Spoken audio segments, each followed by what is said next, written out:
do you do when you have some food? You take shit and slap it together, together. Slap that shit together. Welcome to Slap That Shit Together, the amateur cooking show providing you with the spice of life. Variety? Nah, more like sarcasm, witty wordplay, agonizing alliteration, unearned confidence, and a desperate need for attention. Today we're making my two favorite cookies, chocolate chip and snickerdoodle. Can't forget the piece de resistance as well, a Slap That Shit Together original recipe, breakfast bowl cookies. To start, let's gather up our ingredients. What you see here is going to be used for the majority of our recipes today, with a few exceptions for our snickerdoodles.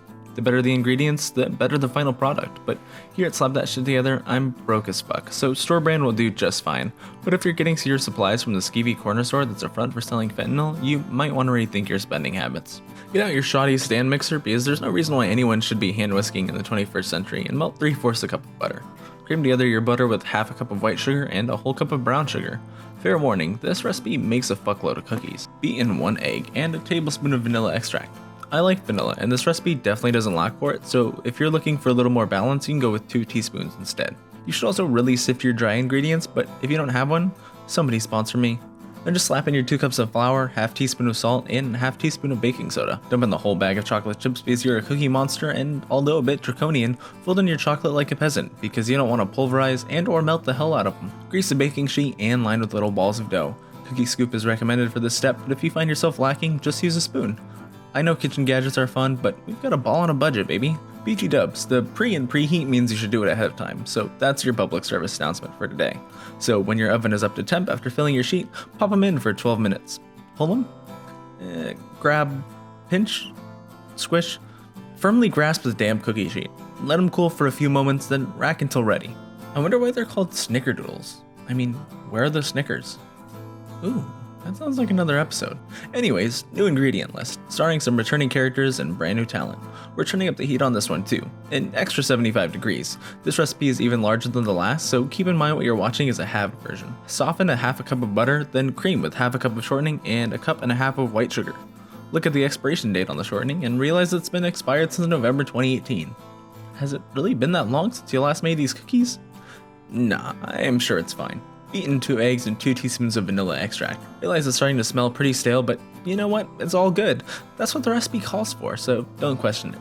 Dry ingredients, you already know what's up. 2 3/4 cup of flour, 2 teaspoons of cream of tartar, 1 teaspoon baking soda, and 1/4 teaspoon of salt.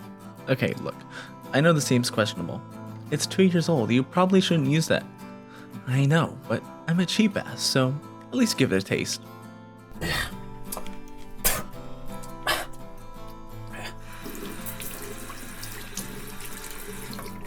Next, toss dough in trash and start from scratch using a whole cup of butter. Give it a taste. Oh, thank fuck. Now this by itself is a great sugar cookie, but we've got to roll it in some spice. Some cinnamon sugar, that is. Get this nice greasy dough ball all coated and lay on your baking sheet. Look, don't eat that too, I'm begging you. Bake for 8 minutes. Let them sit a moment before letting cool on a rack. Now, look, you can let them cool in the pan, but know that they'll keep cooking, so to avoid too crispy a bottom, well, even a cheap ass like me will pick up a few cooling racks when my grocery store has a buy one get one sale. Final recipe, breakfast bowl cookies. It's chocolate chip cookie with added marshmallows and cereal pieces. I'm a sucker for chocolate, so I'm running with Cocoa Pebbles, going again with the store brand version.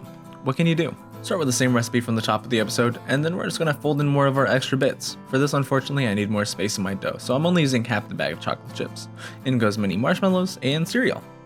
Maybe a little more. Bake for the same amount of time as before, 12 minutes at 325 before pulling them out. Where did my marshmallows go? Well, sometimes you just gotta slap that shit together twice. Start again with your chocolate chip cookies. This time doing your best to shape them into bowls, just like the 7th grade art class you got a low C in. Ignore the size of the first 2 and make all the rest a good bit bigger before baking for only 8 minutes this time. While those get started, cut your mini mellows into mini mellows, and if you think you've cut enough, just keep going. It's not like you aren't going to stuff them in your mouth while the rest of the cookies bake. Pull out your bowls from the oven and realize the center row is a bit more than you wanted, so use a spoon to smush and shape your cookies back into bowls. If you have time to cool them in the freezer for a bit before reshaping, it's recommended, but we're a bit wild here, so let's just roll with it. The name of the game is experimentation, so some of these I've started with marshmallows and topped with cereal. Some are cereal then marshmallow, and some are cereal, marshmallow, cereal. Pop those big boys in the oven for another 10 to 12 minutes. If you're looking for a crispy brown marshmallow top, I'd go with the cereal then marshmallow option, but if you're really craving some bite to your cookie, go with the cereal marshmallow cereal. I'm sure you're really clamoring for these sweet, crispy, rich, mouth-watering cookies, but no cookie is complete without some mouth lube. Milk to the faint of heart. Now enjoy. I had to shoot these on 2 separate occasions, so let this just be a testament to the fact that you can save your cookie dough for later. I know it's tempting to make the whole recipe, but if you don't have enough people around yet to share them with, you can easily toss them in the freezer or the fridge. In order to make my second round of breakfast bowl cookies, I used the dough I thawed from the first day. It was still malleable, and there was no loss of flavor. Clearly, these fucking things are great. Fucking good shit. That was a real fucking cookie. Let me get a big one.